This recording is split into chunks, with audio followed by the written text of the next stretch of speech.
नमस्कार दोस्तों, मैं कार्तिक नायक हूं और आप देख रहे हैं खबरों की खबर। चलिए शुरुआत करते हैं। दोस्तों, बीजेपी के नए राष्ट्रीय अध्यक्ष की खोज अब तेज हो चुकी है। जेपी नड्डा के केंद्रीय मंत्रिमंडल में जाने के बाद ये बात बिल्कुल साफ हो गई है कि अब किसी नए चेहरे को बीजेपी की कमान दी जाएगी।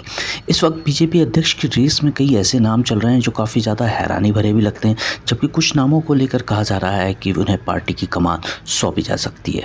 ऐसे में आइए जानते हैं कि बीजेपी के राष्ट्रीय अध्यक्ष पद के लिए किन चेहरों पर सबसे ज़्यादा चर्चाएं हो रही हैं। देश की सबसे बड़ी पार्टी के अध्यक्ष बनाए जाने के लिए विनोद तावड़े के नाम की चर्चा सबसे ज़्यादा है।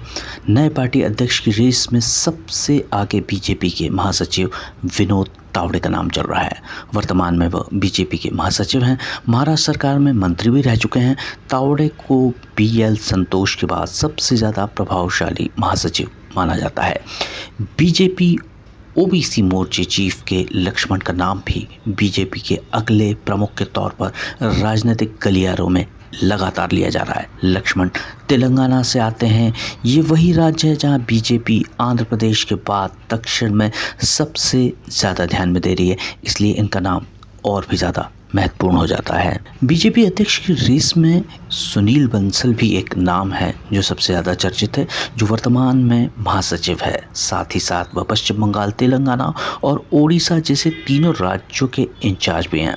उत्तर प्रदेश में महासचिव के रूप में उनके कार्यकाल में उन्हें यूपी की राजनीति में एक शक्ति केंद्र बना दिया था। बीजेपी के राष्ट्रीय अध्यक्ष का पद किसी महिला को भी सौंपने का पार्टी विचार कर सकती है। पार्टी के पिछले कुछ सालों में लिए गए फैसले इस बात की तस्दीक करते हैं।